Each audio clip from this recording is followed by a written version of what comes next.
Very good morning to all of you. आज के इस शानदार वीडियो में आप सभी का मैं सौरभ गुप्ता स्वागत करता हूं।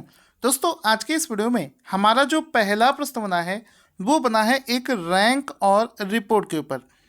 तो ये जो रैंकिंग एंड रिपोर्ट्स का क्वेश्चन बना है वो है कि हाल ही में एक रिपोर्ट जारी करी गई है जिसका नाम है traffic crash injuries and डिसएबिलिटीज the burden on the Indian society नाम से इस रिपोर्ट को हाल ही में किसके द्वारा पब्लिश किया गया है। इसका राइट आंसर हो जाएगा, इस रिपोर्ट को हाल ही में विश्व बैंक, किसने? विश्व बैंक, वर्ल्ड बैंक के द्वारा जारी किया गया है, पब्लिश किया गया है। तो ऑप्शन नंबर ए इसका राइट आंसर हो जाएगा कि हाल ही में, ऑप्शन नंबर ए इसका राइट आंसर हो जाएगा कि हाल ही में traffic crash injuries and डिसएबिलिटीज the burden on the Indian society नामक रिपोर्ट जो है विश्व बैंक ने हाल ही में जारी करी है।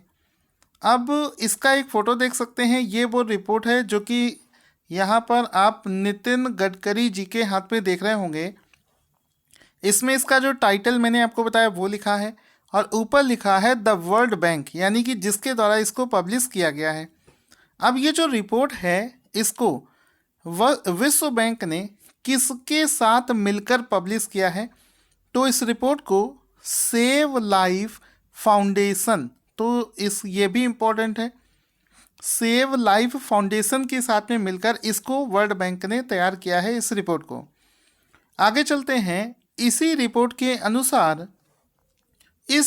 के अनुसार पूरी दुनिया में सड़क दुर्घटना से होने वाली मौतों में भारत में होने वाली मौतें कितने प्रतिशत हैं? तो आंसर हो जाएगा 11%। यानी कि पूरी दुनिया में जितनी मौतें रोड एक्सीडेंट में होती हैं, सड़क दुर्घटना में होती हैं, उसमें इंडिया का जो परसेंटेज है वो है 11%। तो 11% भारत का हिस्सा है जो कि पूरी दुनिया में सड़क हादसों में होने वाली मौतों में सबसे ज़्यादा है। वो ये सब चीज़ें किस में निकली हैं? ये निकली हैं वर्ल्ड बैंक की इस रिपोर्ट में, ये चीज़ें सामने निकल कर आई हैं। इस रिपोर्ट में एक और चीज़ निकल कर सामने आई है कि पूरी दुनिया में जितने भी वाहन हैं, कुल वाहनों की संख्या के मामले में भारत में 1% वाहन है और सबसे ज़्यादा मौतें जो रोड एक्सीडेंट पे भारत में होती हैं वो है 11%, जो कि कोरोना से होने वाली मौतों से भी ज़्यादा है। तो हम लोग बेवजह कोरोना से परेशान हैं। अगर एक्चुअल में देखा जाए तो कोरोना से भी ज़्यादा मौतें इंडिया में हर साल रोड एक्सीडेंट की वजह से हो जाती हैं। यहाँ पर देखें कि देश में प्रति वर्ष, जितना भी मैं ये डाटा करवा रहा हूँ ये सब कुछ एग्ज़ाम में पूछा जाता है, तो प्रति वर्ष देश के अंदर में लगभग 4.5 लाख सड़क दुर्घटनाएं होती हैं, जिनमें से 1.5 लाख लोग जो हैं ये मारे जाते हैं। ठीक है, ये इसका राइट आंसर हो जाएगा। दोस्तों, अगर आप लोग रिवीजन नहीं करते हो तो विश्वास मानो मेरा पढ़ाना हुआ बिल्कुल बेकार हो जाएगा। आप लोग रिवीजन जरूर करते रहें। यहाँ पर मैं आपको रैंक और इंडेक्स का कुछ रिवीजन करवाता हूँ। जैसे कि एक इंडेक्स जारी किया गया था, India cities in happiness report 2020। ये उसमें भारत का लुधियाना राज्य जो है ये पहले स्थान पर आया था। डिजिटल पेमेंट इंडेक्स को आरबीआई ने जारी किया था। ब्लूमबर्ग बिलियनियर्स इंडेक्स 2021 में मुकेश अंबानी को 12वां स्थान प्राप्त हुआ है। प्रधानमंत्री आवास योजना शहरी के तहत उत्तर पूर्वी क्षेत्र और पहाड़ी क्षेत्रों की श्रेणी में सर्वश्रेष्ठ प्रदर्शन करने वाला राज्य बना है त्रिपुरा। ये भी आपको पता होना चाहिए। इसके अलावा एक इंडेक्स है जिसका नाम है वर्ल्ड फूड प्राइस इंडेक्स। इसको FAO के द्वारा जारी किया जाता है। ये सारी चीज़ें दोस्तों मैं आपको करवा चुका हूँ। रेगुलर अगर आप रिवीजन करोगे तो विश्वास मानो, ये चीज़ मैं बार बार बोलूँगा, विश्वास मानो आपसे बेहतर करंट अफेयर्स किसी का नहीं होगा। फिर इसमें देखो एक रिपोर्ट है ग्लोबल इकोनॉमिक प्रॉस्पेक्ट रिपोर्ट, इसको भी वर्ल्ड बैंक जारी करती है। द क्रॉनिकल ऑफ फिलैंथ्रोपी में दुनिया में सबसे ज़्यादा दान किसने दिया है? तो जेफ बेजोस पहले स्थान पर हैं। Longitudinal ageing study in India wave one report, इसको डॉक्टर हर्षवर्धन ने जारी किया है। चलिए रिवीजन हो गया। अब वापस से आते हैं अपने करंट अफेयर्स वाले पोर्शन पे। क्वेश्चन बनेगा कि सर्वश्रेष्ठ मार्चिंग टुकड़ी ट्रॉफी 2021 जो है किसे प्रदान की गई है? तो आंसर हो जाएगा हाल ही में दिल्ली पुलिस को। अभी जो 26 जनवरी मनाया गया था, 26 जनवरी यानी कि गणतंत्र दिवस के अवसर पर जो पुलिस की फोर्स मार्चिंग करती है उसमें से सबसे अच्छा प्रदर्शन करने वाली जो पुलिस है वो दिल्ली पुलिस बनी है, जिसके लिए उसको अवार्ड दिया गया है सर्वश्रेष्ठ मार्चिंग टुकड़ी ट्रॉफी 2021 का। तो यहाँ पर इंग्लिश में भी इसका नाम देख लीजिए, ये दिल्ली पुलिस को प्रदान किया गया है। यहाँ पर इसके रिगार्डिंग जो अवार्ड्स थे वो भारत के डिफेंस मिनिस्टर राजनाथ सिंह के द्वारा दिल्ली पुलिस को प्रदान किए गए हैं। दिल्ली पुलिस को ये जो अवार्ड है ये कौन सी कैटेगरी के तहत दिया गया है? उनको ये अवार्ड केंद्रीय सशस्त्र पुलिस बलों यानी कि सीआरपीएफ कैटेगरी और सहायक बलों की कैटेगरी में प्रदान किया गया है, यानी कि सीआरपीएफ और सहायक बलों के क्षेत्र में दिल्ली पुलिस ने सबसे अच्छा प्रदर्शन किया है। अगर हम लोग देखें कि तीनों सेनाओं की श्रेणी में कौन से रेजिमेंट ने सबसे अच्छा प्रदर्शन किया है, तो जाट रेजिमेंट। ये चीज़ ज़्यादा इम्पोर्टेंट है, IMP वेरी इंपॉर्टेंट पॉइंट है कि अगर हम लोग बात करें तीनों सेनाओं की कैटेगरी में ये अवार्ड किसे दिया गया है, तो जाट रेजिमेंट को सर्वश्रेष्ठ मार्चिंग टुकड़ी ट्रॉफी का अवार्ड दिया गया है। तो जाट रेजिमेंट इसका राइट आंसर हो जाएगा, जो कि पॉइंट आपको रिमेंबर रखना है। अब दोस्तों चूंकि हमने अवार्ड्स का क्वेश्चन किया है तो थोड़ा सा आपको रिवीजन भी करवा देता हूँ। रिसेंट में जितने भी अवार्ड्स दिए गए हैं उसका रिवीजन करते हैं। जैसे कि यहाँ पर आपको दिखाना चाहूँगा कि भारत में, थोड़ा सा इसका कलर चेंज करता हूँ सो दैट आप अच्छे से समझ पाओ। ठीक है, भारत में सबसे अच्छा प्रदर्शन करने वाला नागरिक निकाय कौन सा बना है? तो आंसर हो जाएगा ग्रेटर विशाखापत्तनम नगर निगम। तानसेन सम्मान 2020 किसे दिया गया है? तो पंडित सतीश व्यास को तानसेन सम्मान 2020 प्रदान किया गया है। Eminent engineer award of the year 2020, प्रतिष्ठित इंजीनियर पुरस्कार 2020 बताइए किसको दिया गया है? विनोद कुमार यादव को दिया गया है, ये आपको याद रखना है।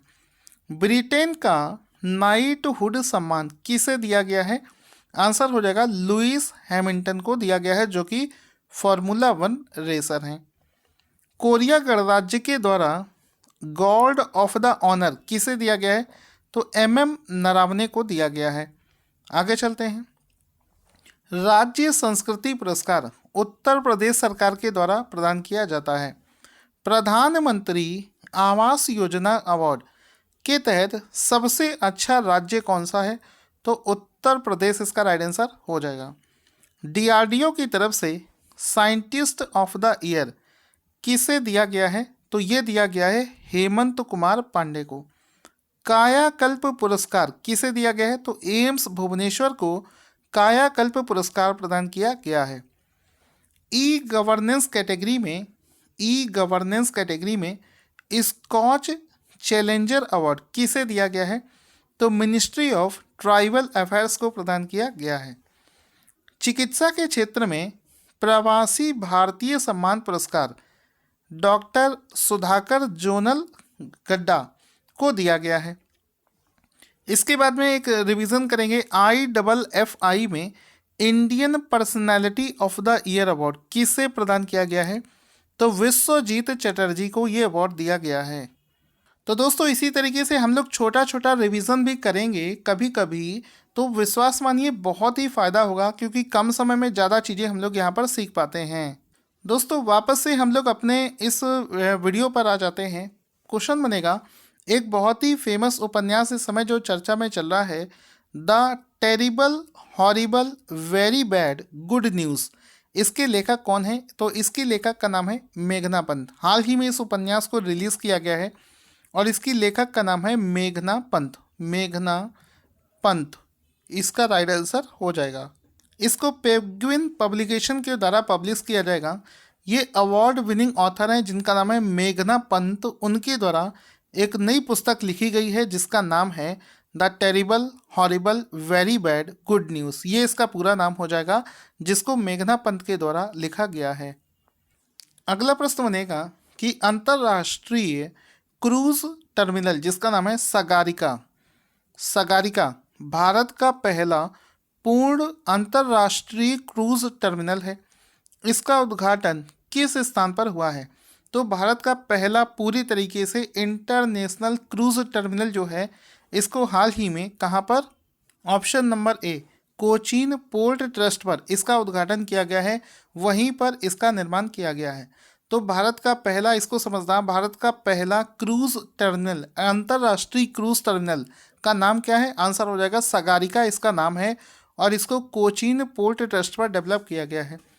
तो ऑप्शन नंबर ए इसका राइट आंसर हो जाएगा। इसमें आप देख सकते हैं लिखा है इसका जो उद्घाटन है ऑनरेबल भारत के प्राइम मिनिस्टर श्री नरेंद्र मोदी इसको इनॉग्रेट करेंगे। सगारिका इंटरनेशनल क्रूज टर्मिनल जो कि कोचीन पोर्ट पर बनाया जा रहा है। तो सारी चीज़ें हम लोग यहाँ पर देख सकते हैं जिसको हम लोग इस क्वेश्चन में डिस्कस कर रहे हैं। तो ये आप देख सकते हैं, ये वो पोर्ट है जिसको हम लोग यहाँ पर डिस्कस कर रहे हैं। इसके बाद में अगला क्वेश्चन बना है कि पश्चिम बंगाल में राष्ट्रीय संस्कृति महोत्सव नेशनल कल्चर फेस्टिवल के कौन से संस्करण की शुरुआत करी गई है? तो आंसर हो जाएगा ऑप्शन नंबर बी 11वें। ऑप्शन नंबर 20 का राइट आंसर हो जाएगा कि हाल ही में पश्चिम बंगाल में नेशनल कल्चर फेस्टिवल यानी कि राष्ट्रीय संस्कृति महोत्सव का 11वें संस्करण को शुरू किया गया है। तो ऑप्शन नंबर 20 का राइट आंसर हो जाएगा। इसमें आप देख सकते हैं इसका फोटो लिखा है राष्ट्रीय संस्कृति महोत्सव 2021। इसके 11वें संस्करण का उद्घाटन हाल ही में पश्चिम बंगाल में किया जा रहा है। ऑप्शन नंबर 20 का राइट आंसर हो जाएगा। अब पश्चिम बंगाल में इसका उद्घाटन जो है वहाँ के राज्यपाल श्री जगदीप धनखड़ के द्वारा किया गया है। तो पश्चिम बंगाल के राज्यपाल का नाम है जगदीप धनखड़, कैपिटल का नाम है कोलकाता, और वहाँ की सीएम का नाम है ममता बनर्जी। आगे चलते हैं दोस्तों, यहाँ पर एक बहुत बैड न्यूज़ आ रही है। हाल ही में सरकार ने डिसीजन लिया है कि वो 4 बैंकों को प्राइवेटाइज करने जा रहा है, इसको प्राइवेट बैंक में चेंज करेगा।